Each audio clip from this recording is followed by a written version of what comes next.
시편 1절에서 9절 말씀을 가지고 환난 날에 하나님이 하시는 일, 이런 제목으로 하나님의 말씀을 증거하겠습니다. 시편 20편을 보게 되면은 왕이 전쟁터에 나가기에 앞서서 승리를 기원하는 그런 내용으로 구성이 되어 있습니다.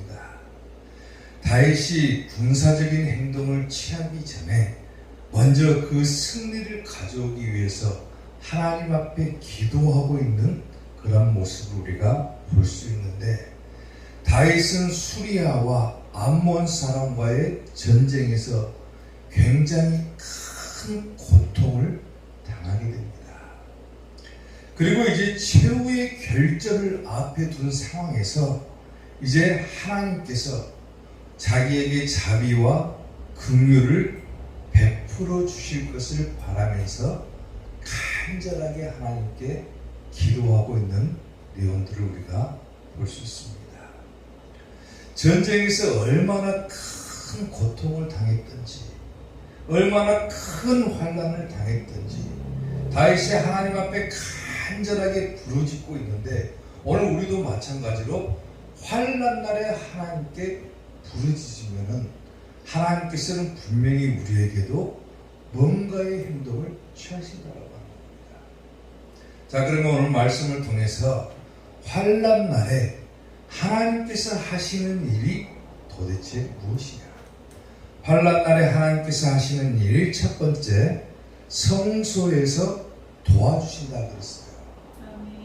오늘 보면 2절 말씀을 보면은 성소에서 너를 도와주시고 시온에서 너를 붙드신다 그랬어요. 성소에서 도와주신다, 이 말은 쉽게 말하면 교회를 통해서 하나님께서 도와주신다라는 거죠.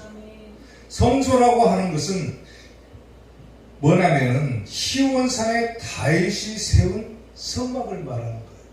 그리고 이 성소에는 뭐가 안치되어 있냐면은 하나님의 말씀의 언약궤가 이 성소 안에 들어있다고 하는 겁니다. 본문 1절 말씀을 보게 되면은 환난 날이라고 그랬어요. 환난 날. 환난 날에 여호와께서 내게 응답하신다. 환난 날에 뭐 해야 될 것이냐? 대적들의 공격이 그야말로 임박할 때, 최후의 결전을 앞에 두고 있는 그런 상황에서 하나님께서 도대체 무엇을 하실 것이냐? 성소에서 도우신다고 말이에요. 교회를 통해서 도우신다고 말입니다. 성도들이 마찬가지로 환난을 당하고 고통을 당할 때 하나님께서 무엇을 하실 것이냐? 바로 교회를 통해서 성소로부터 우리를 도와주신다는 거예요. 그러니까 환난 날은 역사적으로 보게 되면 대적들의 공격이 임박한 때지만은 그때야말로 성도들이 하나님께 부르짖어야 될 때라는 겁니다.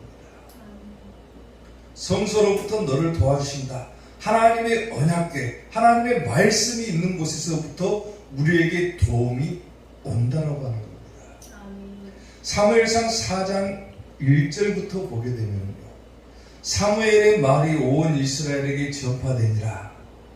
이스라엘은 나가서 블레셋 사람들과 싸우려고 에베네셀 곁에 진을 치고 블레셋 사람들은 아벡에 진을 쳤더니 블레셋 사람들이 이스라엘에 대하여 전열을 벌이니라. 전투가 임박한 거죠. 그 둘이 싸우다가 이스라엘이 블레셋 사람들 앞에서 졌다고 그랬죠. 패해서 그들에게 전쟁에서 죽임을 당한 군사가 4,000명가량이라고 했어요. 블레셋과의 전투에서 이스라엘 백성들이 패해가지고 4,000명이 죽어버립니다. 3절을 보면 백성이 진영으로 돌아오매 이스라엘 장로들이 이르되 여호와께서 어찌하여 우리에게 오늘 블레셋 사람들에게 패하게 하셨는가? 왜 우리가 하나님을 믿는데 저 대적들로부터 질 수가 있냐, 그 말이죠. 여호와의 언약궤를, 여기서 언약궤가 나오죠. 언약궤를 실로에서 우리에게로 가져다가 우리 중에 있게 하여 그것으로 우리 원수들의 손에서 뭐 하자갑니까? 구원하자갑니다. 내가 환난을 당했을 때, 우리가 환난을 당하고 고통을 당했을 때 하나님께서 우리를 구원하시는 수단이 뭡니까? 바로 언약궤죠. 저기서 보면 오늘날로 치면 성소로부터 도움이 온다고 했으니까 교회로부터 도움이 온다라고 하는 거예요. 아멘. 4절 보세요. 이에 백성이 실로의 사람을 보내어 그룹 사이에 계신 만군의 여호와의 언약궤를 가져왔다 그랬어요. 전쟁에서 져가지고 4,000명이 죽고 나니까 왜 우리가 졌을까? 그 원인을 곰곰하게 분석해 보니까 하나님이 우리와 함께 있지 않았다라는 거예요. 그래서 우리가 하나님과 함께 하기 위해서 언약궤를 실로로부터 가져왔다. 이때 엘리의 두 아들인 홈리와 비나스는 하나님의 언약궤와 함께 거기 있었다 그랬죠. 5절 보면 여호와의 언약궤가 드디어 그 진영으로 들어올 때 온 이스라엘이 큰 소리로 외치며 땅이 울린지라 그랬어요. 그야말로 사기가 충천한 거예요. 하나님께서 드디어 우리와 함께 하신다. 이 전쟁에서 하나님께서 우리에게 도움을 주고 우리를 구원하고 내일 나를 고통 가운데서 구원할 수 있는 것은 언약궤로부터 시작되는데 그곳이 안치된 곳이 바로 성소이고 오늘날로 치면은 바로 교회가 되는 곳이다. 아멘. 세상에는 무수히 많은 교회들이 있죠.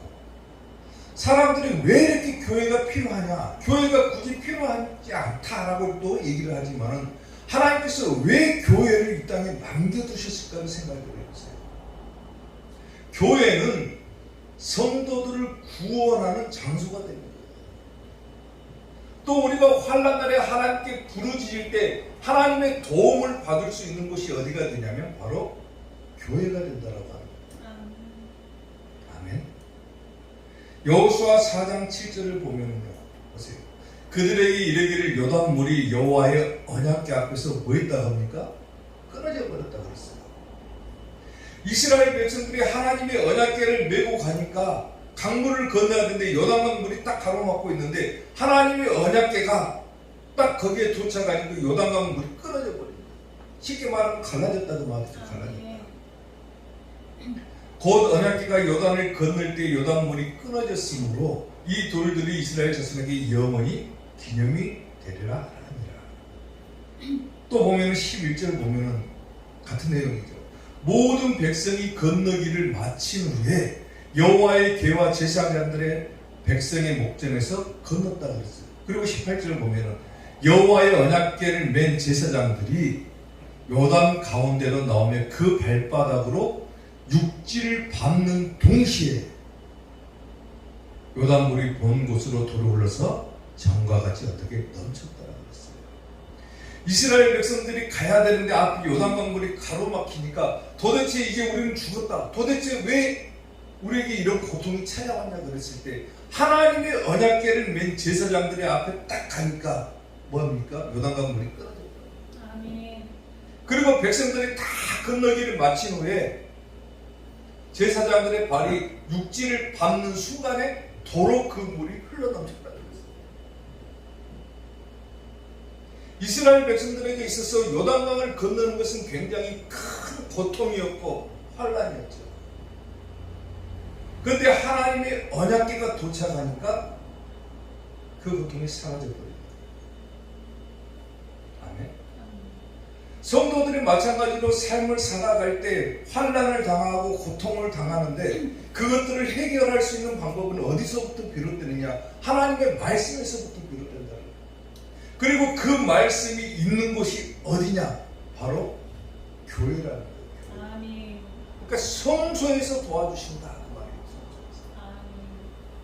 오늘 본 말씀을 보면 성소에서 너를 도와주시고 시온에서 우리를 붙드신다 그랬어요. 같은 말이 반복되는 거예요. 시온에서 우리를 붙들어 주신다. 시온이라고 하는 것도 마찬가지로 교회죠, 교회. 그리고 붙들어 주신다라고 하는 말은 뭐냐면은 지탱하다, 떠받치다 이런 의미예요.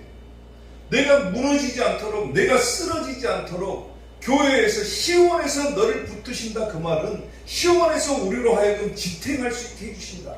내가 아무리 큰 환난을 당해도 하나님께서 나를 지탱하게 해주신다라는 거예요. 아멘. 우리의 도움은 교회로부터 온다라는 거예요. 찰스 스펄전 목사가 이런 얘기를 했습니다. 이 구절을 두고 이렇게 해석을 했어요. 시온에서 너를 붙든다. 이 구절을 어떻게 해석을 하냐면, 이 구절은 주일 아침에 사람들을 축복하는 구절로 적합하다 그랬어요. 목사가 성도들을 향해서 이 구절을 통해서 축복하면 좋고, 성도들도 목사님을 향해서 이 구절로 축복하면 좋다. 그렇게 얘기를 했어요. 성도들은 아들 안에 계신 하나님께, 그리고 택하신 교회에 계시는 하나님께 이 구절을 통해서 기도해야 된다 그랬어요. 아멘. 그러니까 목사가 성도들에게 어떤 위로를 줄 수 있습니까? 시온에서 여러분들을 붙들어 주실 것입니다. 아멘. 아멘. 목회가 힘들고 어려울 때 성도들이 목사님을 위로할 수 있는 구절이 뭡니까? 목사님, 시온에서 목사님을 붙들어 주실 것입니다. 아멘. 시온에서 성도들을 붙들어 주실 것입니다. 왜 시온에서 붙듭니까? 시온이 바로 교회고, 그곳이 곧 하나님께서 계시는 장소가 되기 때문에 그런다. 아멘. 내 주의 나라와 주 계신 성전과, 주님께서 어디에 계십니까? 성전에 계신다고. 성전이나 성소나 시온이나 전부 어디입니까? 오늘로 치면 교회를 말하는 거예요. 교회. 아멘. 하나님께서 이 교회에 계시고, 이 교회를 통해서 우리가 환난을 당할 때 우리를 고통 가운데서 건져주신다고 했어요. 계시록을 보게 되면 마지막 대환난 때가 우리 앞에 남아있다고 그랬죠. 그 환난을 견딜 수 있는 사람은 아무도 없다고 그랬어요. 창세 이래로, 개국 이래로 없는 큰 환난이 우리 앞에 남아있는데, 그 환난을 이겨낼 수 있는 방법도 어디로부터 비롯됩니까? 성소로부터 비롯됩니다. 지금은 교회들이 힘을 잃고 교회들이 타락하고 아무런 능력이 없는 것 같아 보이지만, 마지막 대환난 때 하나님께서 성도들을 구원하시는 장소는 어디서부터 비롯되냐면 바로 이 교회에서부터 비롯된다는 거예요. 사람들이 보기에 무슨 교회가 힘이 있냐, 교회들은 이미 다 타락해버렸다, 교회는 이미 다 세상으로 가버렸다 하지만은, 하나님께서 그래도 이 교회를 이 땅에 남겨두신 이유는 뭐냐면, 마지막 대환난 때 성도들이 이겨낼 수 있는 방법은 이 교회에서부터밖에 없다라는 거예요. 아멘. 이 교회가 뭐 하는 것입니까? 하나님의 말씀이 있는 것이기 때문에 그런 거예요. 지금은 힘을 잃고 능력이 없는 것 같아 보이지만은, 마지막 때가 되면 될수록 교회는 갈수록 회복하게 되어 있습니다. 그리고 하나님께서는 이 교회를 통해서 성도들을 환난 때 이겨낼 수 있게 지탱해 주시고 떠받쳐 주시고, 그리고 마침내 구원받게 해주신다는 겁니다.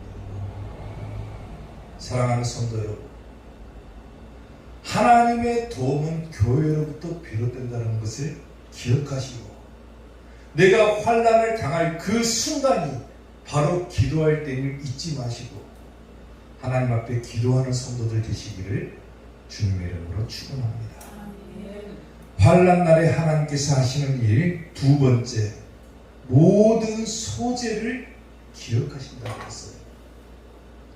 오늘 보면 3절 말씀을 보면은 내 모든 소재를 기억하시며 내 번제를 받아주시기를 원하노라 그랬어요. 소재를 기억하시고 번제를 받아주시기를 원한다. 소제나 번제는 뭡니까? 제사를 말하는 거예요. 하나님 앞에 올려드린 제사를 말하는 거예요. 소제는 곡식을 빻아서 드리는 제사를 갖다가 소제라고 그러고, 번제는 모든 재물을 태워서 드리는 것을 갖다가 번제라고 해요. 그래서 이스라엘 백성들은 전쟁에 나가기에 앞서서 항상 이 소제와 번제를 하나님 앞에 드리는데, 이 소제와 번제가 뭘 상징하냐면 승리를 기원하는 상징의 의미로 사용되어집니다. 그래서 이스라엘 백성들, 특히 오늘 본문의 다윗이 수리와와 암몬 사람의 최후의 결전을 앞에 두고 하나님 앞에 소제를 드리고 번제를 드립니다. 이게 오늘날로 치면 뭡니까? 예배죠, 예배. 하나님 앞에 올려드리는 제사, 소제, 번제, 이것은 전부 뭐냐면은 오늘날 우리가 하나님 앞에 올려드리는 제사, 즉 예배라고 합니다. 아멘. 그러니까 내가 환난 날에 하나님께서 도대체 하시는 일이 뭐냐? 우리가 드린 이 예배를 뭐 한다고 합니까? 기억하고 계신다고 했어요. 아멘. 기억하신다. 여기서 기억하다라고 하는 말은 뭐냐면 생각한다 혹은 마음에 품다 그 말이에요. 오늘 우리 한 사람 한 사람이 드리는 이 예배를 하나님께서는 마음에 품고 계시고 생각하고 계신다 그래요. 그래서 내가 환난 날에 하나님 앞에 부르짖을 때 하나님께서 우리를 도우시는 근거를 어디서부터 찾게 되냐면, 과연 내가 하나님 앞에 올바른 예배를 드렸느냐 드리지 않았느냐예요. 아멘. 하나님께서 마지막 때 우리를 판단하시는 기준도 뭡니까? 내가 과연 온전한 예배를 하나님 앞에 드렸느냐 드리지 않았느냐예요. 엄밀하게 따지면 오늘 우리가 드리는 예배는 크게 세 종류의 예배가 있습니다. 요한복음 4장 21절을 보게 되면은 예수님께서 이르시되 여자여 내 말을 믿으라 그랬어요. 그리고 뭐라고 합니까? 이 산에서도 말고 그랬어요. 이 산은 당시에 그리신 산을 말하는 거예요. 그리신 산은 뭐가 유행했냐면 우상 숭배하는 장소가 그리신 산이에요. 근데 예수님께서 여자에게 뭐라고 합니까? 이 산에서 하는 거 하지 말아라 그랬어요. 말아라 그랬어요. 말아라. 그러니까 우상 숭배하는 예배 드리지 말아라 그랬어요. 또 뭐라고 합니까? 예루살렘에서도 말아라 그랬어요. 예루살렘 예배는 뭡니까? 형식적인 예배를 말하는 거예요. 형식적인. 틀에 딱 맞춰져 있는 형식적으로 드리는 예배. 거기도 말하라 그랬죠. 그리고 너희가 아버지께 예배할 때가 이르리라 그랬어요. 너희는 알지 못하는 것을 예배하고 우리는 아는 것을 예배하노니 이는 구원이 유대인에게서 납니다. 20절. 아버지께 참되게 예배하는 자들은 무슨 예배가 나옵니까? 이제 영과 진리로 예배할 때가 온다 그랬어요. 아까 세 종류의 예배가 있다 했죠. 우상 숭배하는 예배가 있고 형식적인 예배가 있고, 그리고 마지막에 우리가 추구해야 돼 영과 진리의 예배가 있다고 그랬어요. 영과 진리로 예배할 때가 오나니 곧 이때라. 아버지께서는 자기에게 이렇게 예배하는 자들을 찾으시느니라 그랬어요. 찾으시느니라. 자, 하나님은 영이시니 예배하는 자가 뭘로 예배하라고 합니까? 영과 진리, 즉 성령과 말씀의 예배를 드리라고 했어요. 아멘. 성령님께서 함께 하시는 예배, 말씀 중심의 예배를 드려라. 형식적인 예배도 말고 우상 숭배하는 그런 예배도 말고 오직 영과 진리의 예배를 드리라 그랬어요. 내가 환난을 당했을 때 하나님께서 나를 도우시는 근거는 바로 내가 드린 예배를 통해서 찾는다 그 말입니다. 아멘. 내가 오늘 하나님 앞에 어떤 예배를 올려드릴 것인가? 그냥 형식적으로 예배 드릴 것인가? 아니면 정말로 성령에 감동돼가지고 말씀 중심의 예배를 드릴 것인가? 환난 날에 우리를 도우시는 근거는 예배라는 거예요. 예배. 내 모든 소재를 기억하시고 그랬죠. 기억하신다. 요한계시록 11장 1절을 보게 되면 마지막 때 하나님께서 예배하는 자들을 측량하신다고 그랬어요. 또 내게 지팡이 같은 갈대를 주며 말하기를 일어나서 하나님의 성전과 제단과 그 안에서 경배, 즉 예배하는 자들을 뭐하러 갑니까? 청량하라 그랬어요. 청량하되 그 다음 구절을 보면 성전 바깥마당은 청량하지 말아라 그랬어요. 성전 바깥마당은 뭐하는 곳입니까? 예배를 드리지 않는 장소를 말하는 거예요. 성전 바깥마당은 청량하지 말고 그냥 두라. 이것은 이방인들에게 주었은즉 그들이 거룩한 성을 42달 동안 짓밟으리라 그랬어요. 세상으로 나가버렸다 그 말입니다. 이미 마귀의 포로가 되어버렸다 그거예요. 적그리스도의 세력의 포로가 되어버렸다 그 말이에요. 근데 하나님께서 마지막 대환란 때 보호하는 수단은 뭡니까? 성전 안에서 예배하는 자들을 보호하신다고 말이에요. 끝까지 예배하는 자들, 끝까지 하나님을 찾는 자들, 이것을 하나님께서는 기억하시고 마음에 품고 계신다 그래요. 그리고 우리가 환난 때 하나님 앞에 나를 도와주세요라고 부르짖을 때 하나님께서는 내가 드린 예배를 기억하신다 그랬어요. 그러니까 예배가 얼마나 중요합니까? 마지막 때 내가 구원받을 수단은 예배밖에 없는 거예요. 지금. 예배가 최고인 거예요. 예배가. 그러니까 절대로 예배 드리는 것만큼은 소홀히 해서는 안 된다는 겁니다. 목숨 걸고서라도 어떤 대가를 치르더라도 반드시 우리가 지켜야 될 것은 예배밖에 없다는 거예요. 아멘. 예배를 드리되 형식적인 예배 말고 우상숭배 예배 말고 영과 진리의 예배를 드리는 자들을 하나님께서는 찾으실 것이고 또 그것들을 기억하실 것이고 그리고 환난을 당할 때 하나님께서는 그 예배를 기억하시면서 네가 나에게 얼마나 예배를 잘 드렸느냐 그걸 기억하신다고 했어요. 그리고 도움을 주신다는 겁니다. 아멘. 사랑하는 성도 여러분, 다른 건 몰라도 우리의 신앙, 믿음을 지키는 길은 예배밖에 없는 거예요. 내가 어떤 예배를 드리느냐가 내 믿음의 척도를 가늠할 수 있는 거예요. 아멘. 어떤 대가와 희생이 따르더라도 끝까지 천국 가는 그날까지 예배만큼은 꼭 지키는 성도들이 될 수 있기를 주님의 이름으로 축원합니다. 환난 날에 하나님께서 하시는 일 마지막 세 번째, 기름 부음 받은 자를 구원하신다 그랬어요.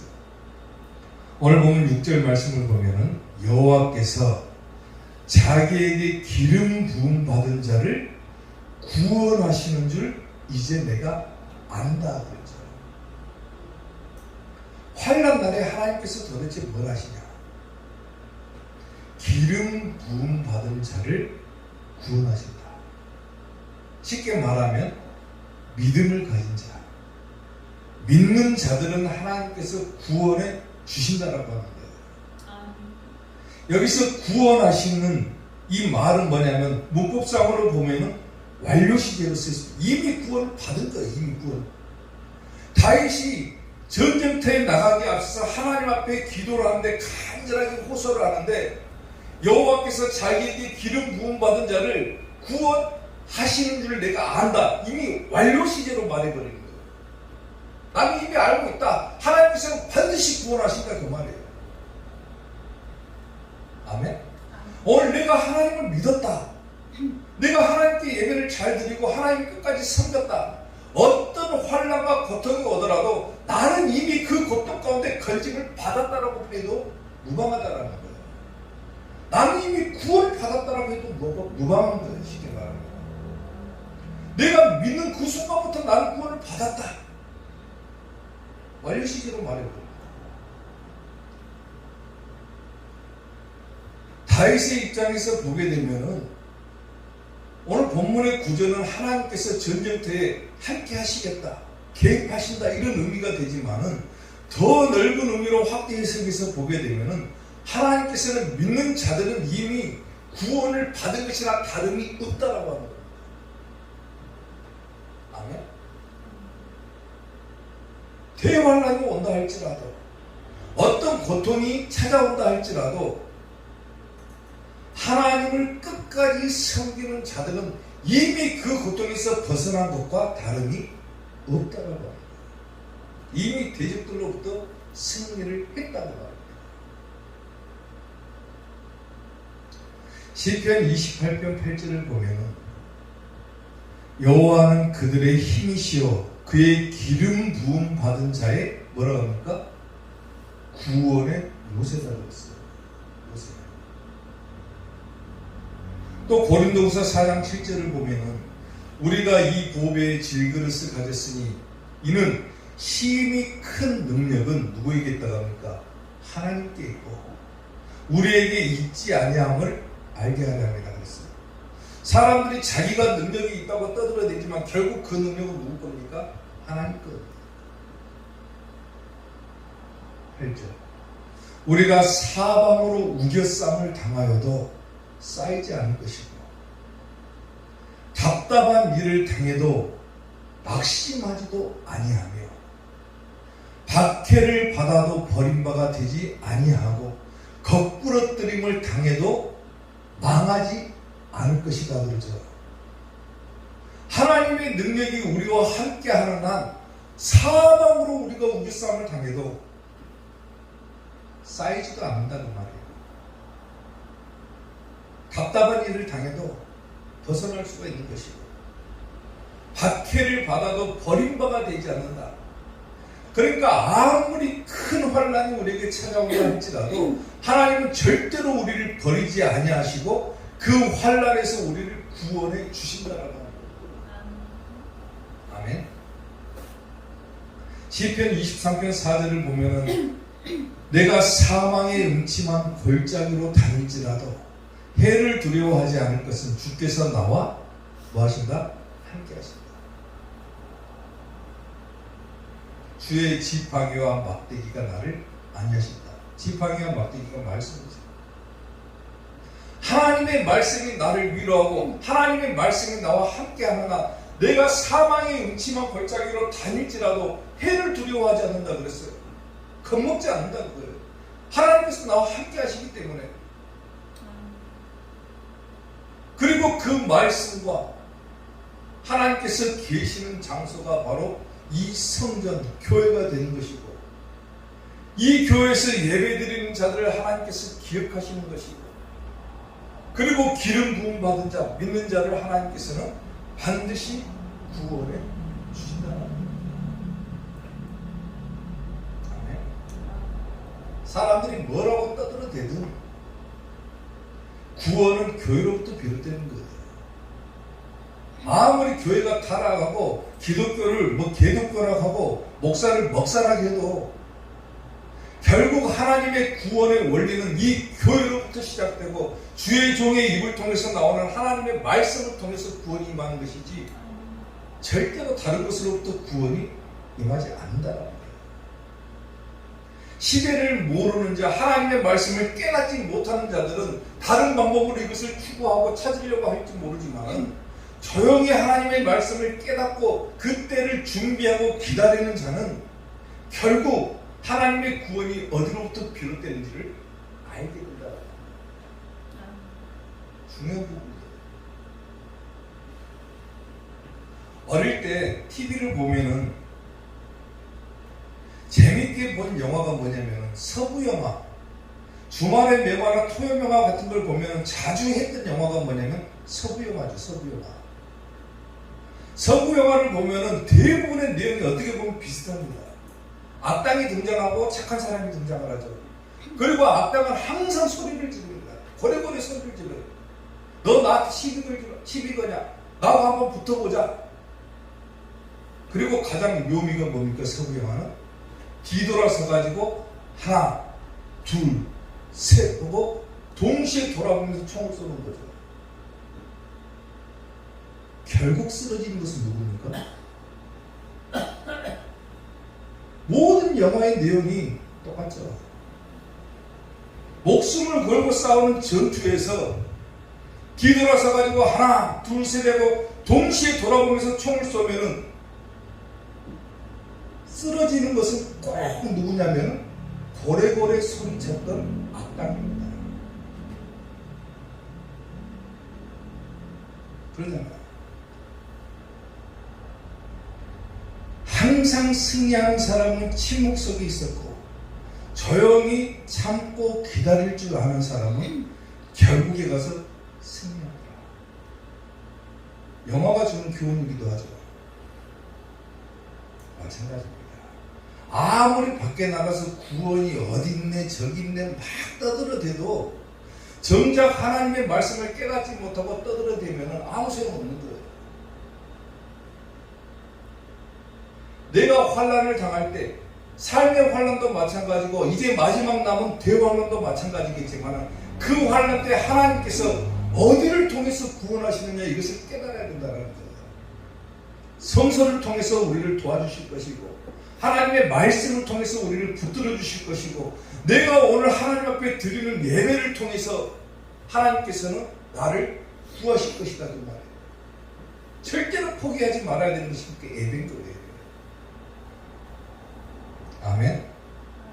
결국에 가서 최후의 승리를 얻는 자는 조용히 하나님의 말씀을 깨닫고 그 시기를 준비하는 자가 결국에 가서는 승리를 가져간다는 겁니다. 승리는 내 것일세 승리는 내 것일세 구세주의 보혈로서 승리는 내 것일세 내 것일세 승리만은 구세주의 보혈로서 항상 이기네. 아멘. 조용히 말씀을 깨닫고 그 시기를 기다리시기 바랍니다. 아멘. 하나님께서 내가 환난을 당했을 때 사람들이 우왕좌왕하고 어디로 피해야 될지 알지 못하고 이제 대환란 때가 되면 더 심하겠죠. 과연 내가 어디로 가야 구원을 받을 것이냐? 내 영혼이 어떻게 해야 천국 갈 것이냐? 오늘 말씀을 통해서 분명히 깨달으시고 아멘. 성소로부터 도우신다. 아멘. 그리고 내가 드린 예배를 기억하신다. 그리고 반드시 믿는 자들은 하나님께서 구원해 주신다라고 하는 사실을 기억하시고 환난 날에 하나님의 도움을 받는 복된 이삭교회 성도들이 되시기를 주님의 이름으로 축원합니다.